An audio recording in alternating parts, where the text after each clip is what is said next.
Imana igira imbabazi, Imana ikagira urukundo. Ngibyo ibintu bitunze Imana. Yesu nashimwe bene data. Muri iki gitondo umwanya nk'uyu nguyu tugiriwe amahirwe yo kubyuka tuvuga izina ry'Imana, tuvuga kugira neza kw'Imana. Ni amahirwe akomeye cyane ku muntu Imana yaremye kugira ngo tuyigenderemo. Nk'uko ijambo ry'Imana ribivuga, Imana yaturemeye imirimo myiza muri Kristo Yesu kugira ngo tuyigenderemo. Izina ry'Imana rihabwa icyubahiro rero, kuko ni Imana yo gushimwa, Imana y'imbaraga, Imana itanga amahoro, Imana itanga umunezero, Imana igira urukundo rwinshi, kandi ikaba Imana y'imbabazi. Nk'uko ikiganiro cy'ubuhamya cyatambutse, na n'uyu mwanya wa none aha ngaha tugarutse kuri icyo kiganiro kugira ngo tugumye tuganire, tugumya kuvuga ngo nta Imana itakura umuntu wo kuyikorera cyangwa ngo ayikorere.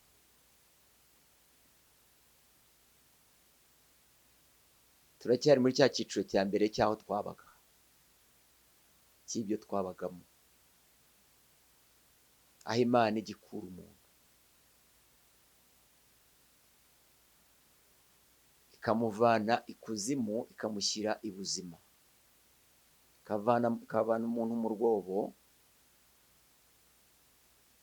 ikamuzamura ikamushyira ahabona. Iyo ni Imana Data, Imana Mwana, Imana Umwuka Wera.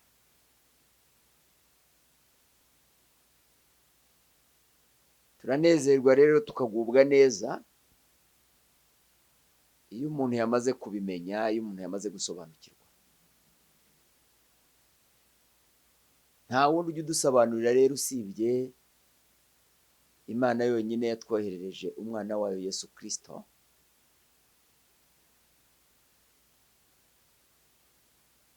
ndetse ikatwohereza n'Umwuka Wera.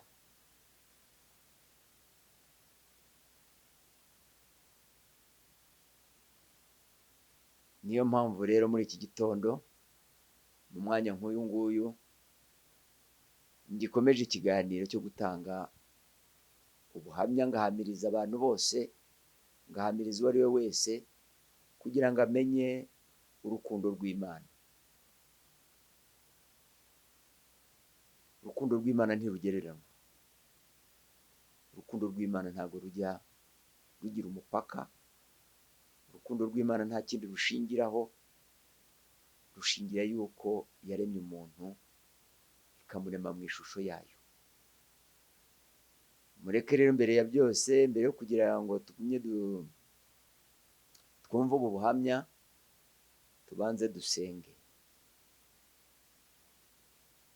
Data wera wo mu ijuru, Data ushobora byose, Data nyiri ubushobozi bwose, muri iki gitondo nk'iki ngiki wemeye ko tubumbura umunwa, tukawubumbura tuvuga ibyiza byawe. Mbere ya byose mbanje guca bugufi kugira ngo icyubahiro kibe cyawe. Uri Uwera wa Isirayeli, uri Uwera usumba byose. Twebwe ntabwo twera, ahubwo twezwa nawe Mwana. Muri iki gitondo rero, muri aka kanya, mu izina rya Yesu Kristo, nicaye hasi ngewe uhicaye, ndi kuvuga ntabwo ari ngewe uri kuvuga, ahubwo ngewe ngiye kukubera mikoro, we wirangururire ubwire ubwoko bwawe. unyemerere rero uyu mwanya nk'uyu nguyu uwo kukubaha no kukubahisha, ahera ijwi riri bugere hose ugushaka kuba ukwawe. Ubona iyi shusho ntaba ari njye abona, ahubwo abone wowe, kuko ndemwe mu ishusho yawe. Utega amatwi ntaba ari njye yatega, ahubwo yatege wowe mwana. Urakoze rero kuko uri Imana nziza, uri Imana yumva kwinginga, uri Imana yumva gusenga kwacu. Twakira uko turi uku nguku, ari abari bwumva aya magambo meza wateguye, abahumurize mwana. Urakoze rero kuko ubyemeye, kandi urakoze kuko ubikoze. Byose ni mu izina rya Yesu Kristo tubisabye twizeye, amen. Nk'uko rero ubushize twari ku kiganiro cy'ubuhamya uvuga ngo nta Imana itakura umuntu wo kuyikorera. N'uyu munsi wa none turacyakomeza muri gahunda yo kuvuga no guhamya ibyo twabaye, aho twabaga naho twe n'ibyo twabayemo nuko twabagaho. Nishimwe rero yo kubimenya. Icyampa buri muntu wese akamenya, icyampa buri muntu wese Imana ikamugenderera ibyo yampaye kugira ngo nawe abibone. Kuko ikintu cyiza cyose uhawe, burya wowe wifuza kugira ngo na mugenzi wawe akiboneho. Ibi byo birarenze.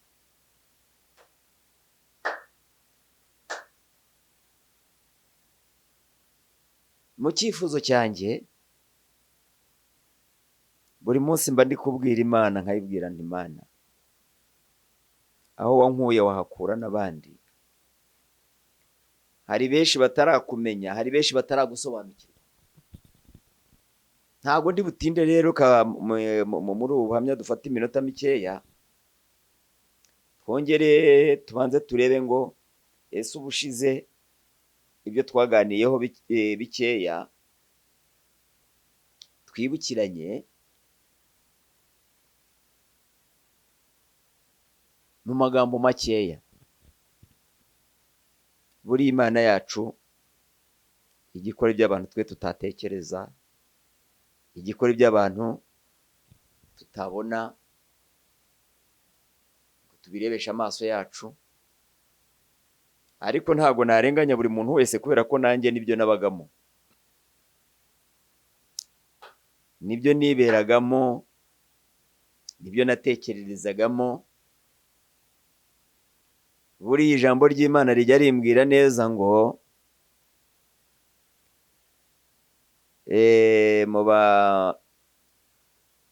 mu Bagalatiya igice cya 5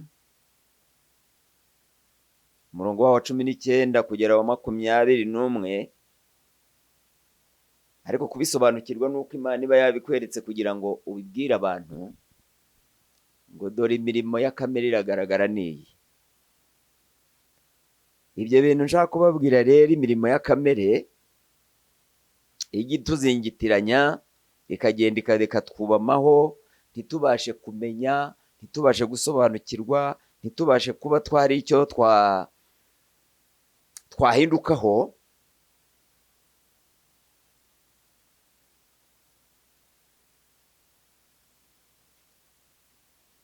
Ni ibintu bisaba kuba Imana yonyine yazi ikabiguha. Ariko iyo utaramenya imirimo ya kamere, biragoye kugira ngo ube wahava, kuko ntabwo wahivana nk'uko nari ndi kubibabwira.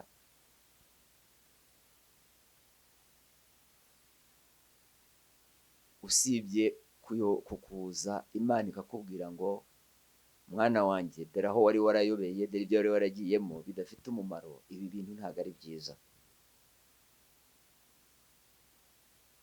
Iyo tukiri muri kamere, ntidushobora kuba ubu ufite amaso, icya mbere cyo uba utareba, icya kabiri ntabwo uba wumva, icya gatatu ntabwo uba uzirikana impamvu uhagaze hano kuri iyi si. Ugenda bigakunda, wakora bigakunda, ibyo bintu byose biragenda bikakwizingiraho.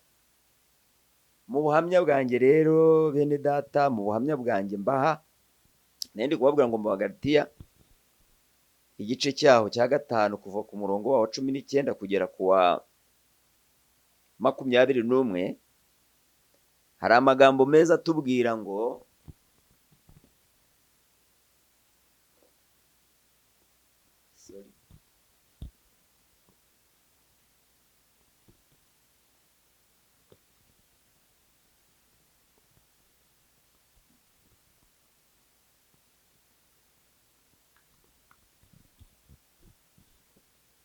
ngo dore imirimo ya kamere iragaragara, niyi: gusambana no gukora ibiteye isoni n'iby'isoni nke, no gusenga ibishushanyo, no kuroga, no kwangana, no gutongana, ishyari, umujinya n'amahane, no kwitandukanya, no kwirema ibice, no kugomanwa, no gusinda, n'ibiganiro bibi n'ibindi bisa bityo. Ndababwira hakiri kare, nk'uko nabibabwiye kera, yuko abakora ibisa bityo batazaragwa ubwami bw'Imana. Mwakire neza ijambo ry'Imana. Bene data rero, iyo umuntu akiri muri iyi mirimo ya kamere, nibyo nari ndi kubabwira, amaso ntabwo aba areba, amatwi ntabwo aba yumva, ntabwo umutima uri kuzirikana impamvu uriho.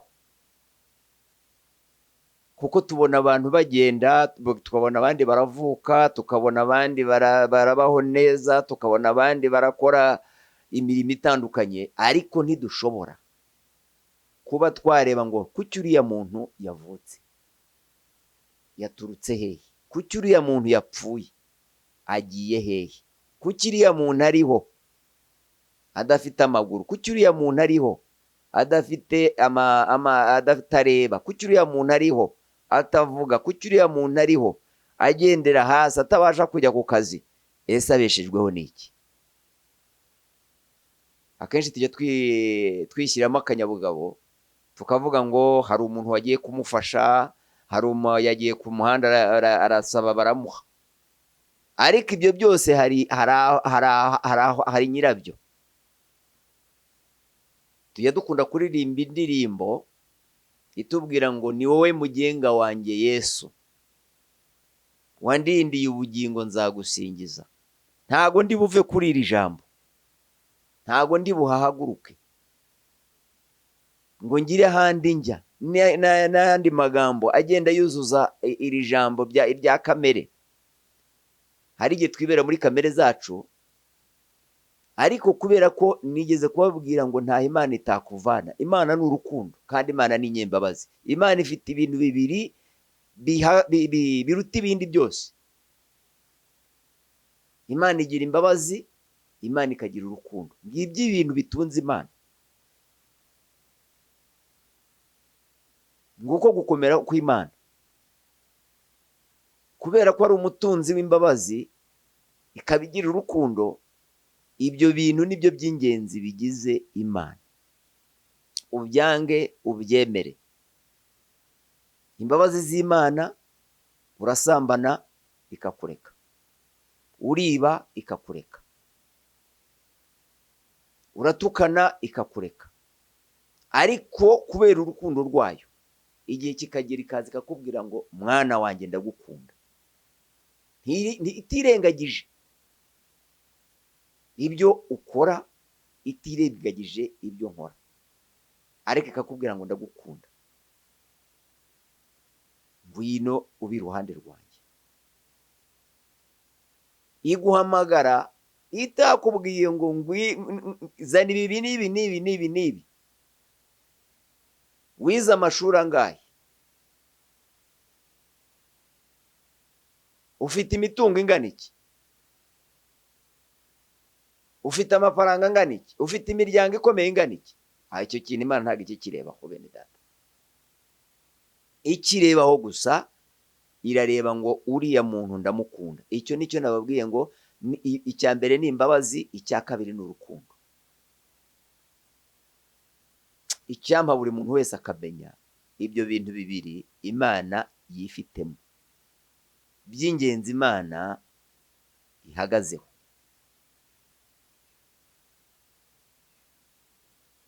Amina. Umugabo bita Sawuli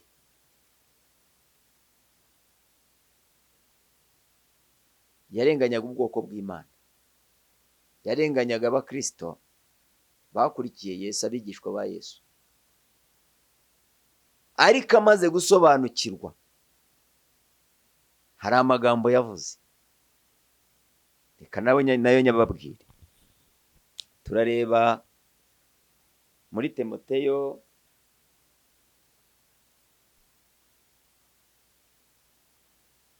wa mbere igice cyaho cya mbere umurongo wa 13 gusa.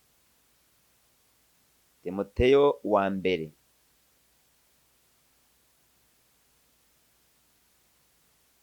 abafite Bibiliya zanyu, nimba ndi gutanga ubuhamya, namwe mujye musoma aya magambo kugira ngo namwe mwumve, twumve icyo Imana, twumve urukundo rw'Imana. Timoteyo wa mbere igice cya mbere umurongo wa 13,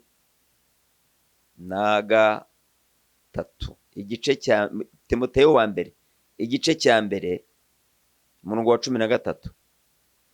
Umugabo bita Pawulo wari Sawuli yivugiye amagambo aravuga ngo nubwo nabanje kuba umutukanyi n'urenganya n'umunyarugomo, ariko narababariwe kuko nabikoze mu bujiji ntarizera. Amena. Ngo nubwo nari umutukanyi, turacyari muri ya mirimo ya kamere, turacyari muri ya mirimo nababwiraga nabayemo, aho Imana yamvanye, aho Imana yampagurukije. Nta kindi yagendeyeho, yagendeye ku inkunda.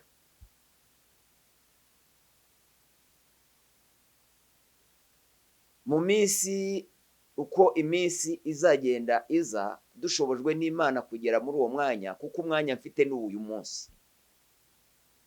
Umwanya Imana yampaye ni uyu munsi, uw'ejo si uwanjye. Uwo Imana yampaye ni uyu munsi wo kubwira abantu ko Imana ari urukundo, Imana ari inyembabazi. Ko ngira nubwo nigira kose, nuko nitwara kose, ariko Imana ni inyembabazi. Impamvu mbabwira ko Imana ari inyembabazi, nta munsi n'umwe Imana itigeze iza ngo imbwire ngo irankunda.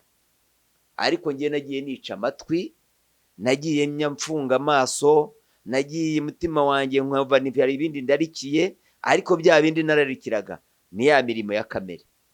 Pawulo araje, uwari Sawuli araje aravuga ngo nubwo nabanje kuba umutukanyi. Kuba umutukanyi, gukora ibitakwiriye, kugendera mu bidakwiriye, kwangana. Bene data, mwari muzi yuko buriya tujya twica hari uko tutafashe umuhoro turimbura abantu tukajya tukabakuraho, hari uko tutafashe intuza ngo tugende dutensureho umuntu, dufate icumu, dufate umuhoro, cyangwa dufate imbunda, cyangwa dufate iki. muri iyi mirimo ya kamere nuyireba neza ukayikurikirana ukagenda ugasoma, uzasanga yuko umuntu mbere yo kugira ngo ujye gufata umuhoro ujye kwica umuntu, mbere yo kugira ngo ufate imbunda ujye kwica umuntu, mbere yo kugira ngo ugambanire umuntu ujye kumuzirika umushumi mu ijosi, hari ibiba byabanjirije icyo kintu.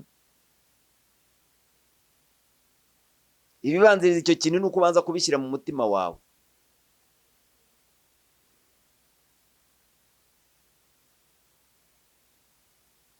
Ukabishyira mu mutima wawe, ukabifatira igihe.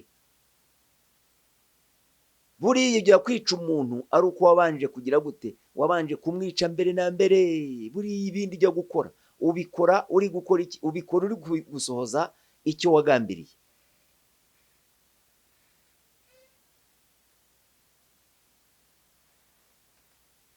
Iyo niyo mirimo ya kamere ndi kubabwira. Ngibyo ibintu nabayemo, ariko ndi kubwira buri muntu wese ngo icyampa Imana ikakugenderera. Ndi gusaba Imana nticyampa Imana ikakugenderera, icyampa Imana ikakugeraho ikakubwira ko ibintu urimo, nk'uko yaje irambwira ngo ibyo urimo ntago ari byo, dore inzira nziza. Nta yindi nzira nziza rero, inzira nziza ni Yesu. Tuzabigeraho. Ndacyatanga ubuhamya bwaho nabaga, bw'ibyo nabayemo muri iyi mirimo ya kamere. Ibi nabayemo Pawulo yabibaye, Sawuli ari we wahindutse Pawulo yabibayemo. Imana ijya iduhindurira amazina.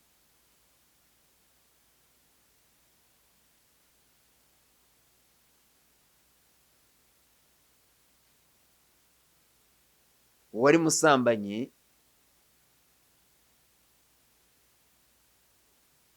akaba munezero, akaba byishimo, akaba muvugabutumwa bwiza. Tuzabigeraho. Ndacyari mu mirimo ya kamere twabayemo, ndacyari mu mirimo ya kamere igitubuza gusanga Imana, ngo Imana iduhe urukundo rwayo.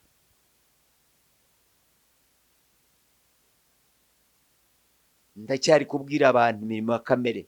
Hari ibyo twishingikirizaho, hari ibyo tubamo, tukavuga ngo turakize, tukavuga ngo Imana yaduhaye, tukavuga ngo Imana yaduhaye umugisha, kandi turi muri ya mirimo ya kamere. Aba bantu rero ni ukuvuga ngo bari mu mirimo ya kamere, ni ukuvuga ngo umuntu asambanisha umutungo afite. Iyo ugiye muri ntuza, ugiye neza ukayimbuka ukareba, ukajya ku ijambo kurindi ukarijyamo ukarireba uko riri, ukarireba uko rikubwira ngo dore imirimo ya kamere iragaragara niyi: gusambana. Nta muntu usambana atafite ibyo asambanisha.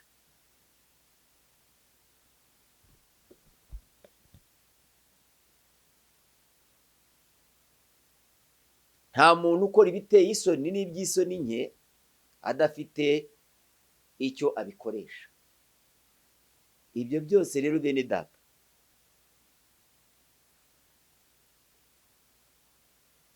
nta muntu wajya ku mupfumu, reka nivugire ngo no gusenga ibishushanyo. Nta muntu wajya ku mupfumu gusenga izindi mana zitari Imana yakuremye. Ibi byose birimo hano ubirondoye ukabishyira mu bwenge bwawe, ukabishyira mu nyumvire yawe, nta kintu na kimwe kidakoreshwa n'ubushobozi.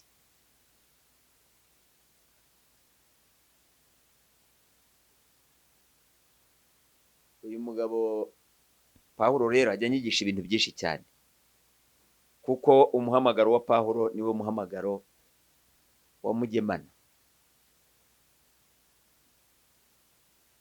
Ibyo Pawulo yabayemo byose nanjye iyo mbikuriye nsanga narabibayemo. bibi bijyanye n'imirimo ya kamere. Ariko reka mbabwire bene data, uyu mwanya Imana iduhaye ni uwo kubwira buri muntu wese ko hepfo hari amagambo meza Imana iri kutubwira. Reka nyavuge kugira ngo dusoze gahunda y'uyu munsi, kugira ngo tuzajye tugumya tuganire n'uwo ufite icyo afiteho inyunganizi cyangwa ufite icyo ashaka kubaza. Turaza gutanga nimero azajya duhamagaraho tuganire ku cy'Imana ishaka kuri buri muntu wese, waba uri kose, waba icyo ukora cyose, waba ukennye, waba ugize gute, waba ucitse amaguru, waba ufite amaso mazima, waba ufite amatwi udafite amaso mazima, waba uyafite ari mazima. Ibyo byose dore uko bivuga, uko ijambo ry'Imana ribimbwira ngo ndababwira hakiri kare, nk'uko nabibabwiye kera, yuko abakora ibisa bityo batazaragwa ubwami bw'Imana. Byaba ari agahinda rero kuri Mugemana, byaba ari agahinda k'uwo ari we wese, byaba ari agahinda ku muntu Imana yaremye, kuba Imana ituburira kandi nta muntu ijwi ry'Imana ritajya rigeraho, ahubwo tukagumya kwinangira. Ndabwira buri muntu wese rero ngo ngwino, tega amatwi Imana, witegereza ko izagusanga mu bibi, kuko Imana yakuremeye imirimo myiza muri Kristo Yesu. Witegereza ko ari icyo Imana izaza kukubwira. Hari igihe izaza kukubwira hari uko ije, ariko kubera ko Imana ari urukundo. Buriya njya nkunda no gusoma mu Byakozwe n'Intumwa, igice cyaho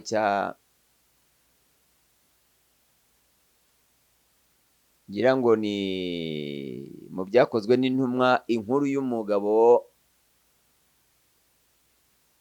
Byakozwe n'Intumwa hari amagambo meza avuga inkuru, ntabwo ari mu Byakozwe n'Intumwa, sorry. Hari amagambo ngira ngo ni muri Luka igice cya 15,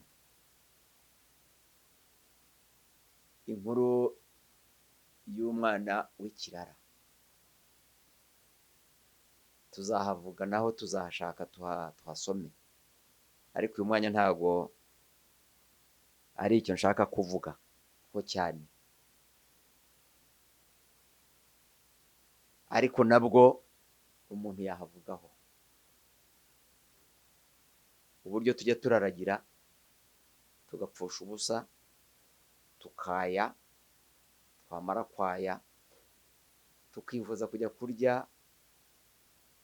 ibyo ingurube zirya. Tuzabiganiraho cyane, ariko Imana yo ibiri ahirengeye, iri kuvuga ati mwana wanjye vayo, mwana wanjye garuka, mwana wanjye garuka, va mu byo ugiyemo, ntabwo ari byiza. Imana ishimwe rero kandi ihabwe icyubahiro, kuko Imana yo ntigihinduka. Twebwe turahinduka, ariko Imana ntabwo igihinduka.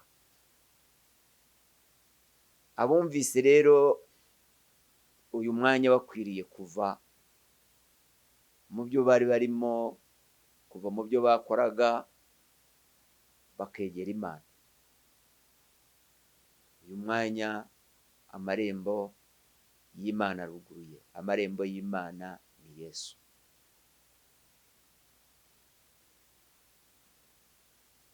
Yesu aratubwira ngo ni njye nzira n'ukuri n'ubugingo, ntawe ujya kwa Data ntamujyanye.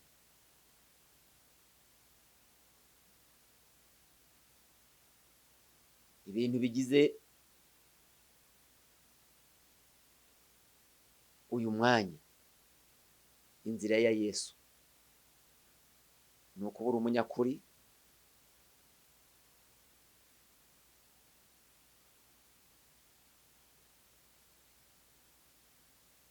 ni ukuba wizeye ko ufite ubugingo buhoraho. Iyo nzira Yesu arugurura ukayicamo.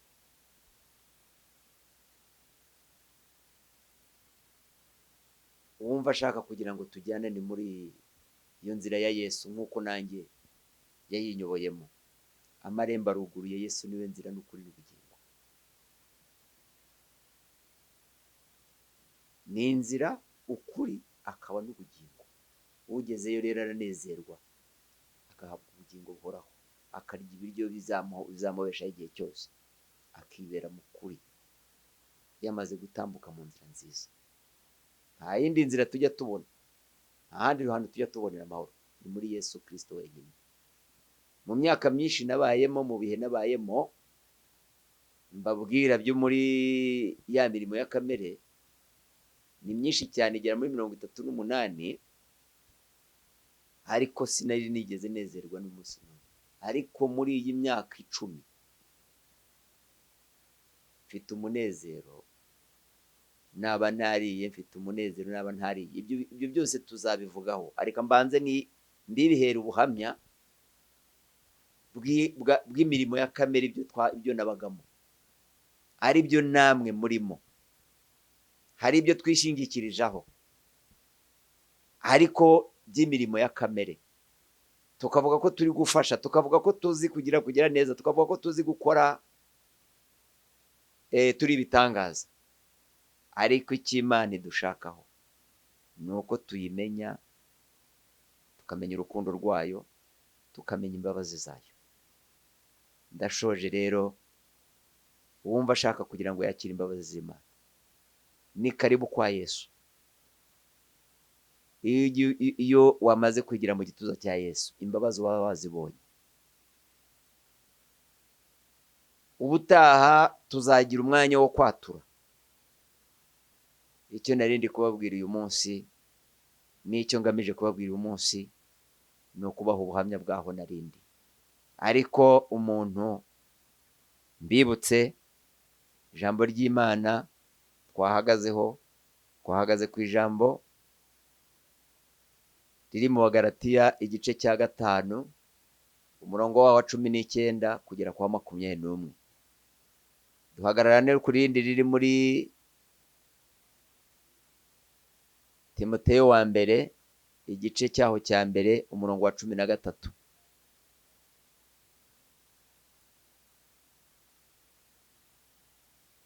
Uko Pawulo yari umutukanyi,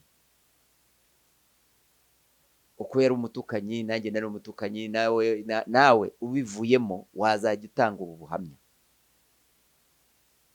Murakoze rero, mureke dusenge. Imana y'umwami wacu Yesu Kristo,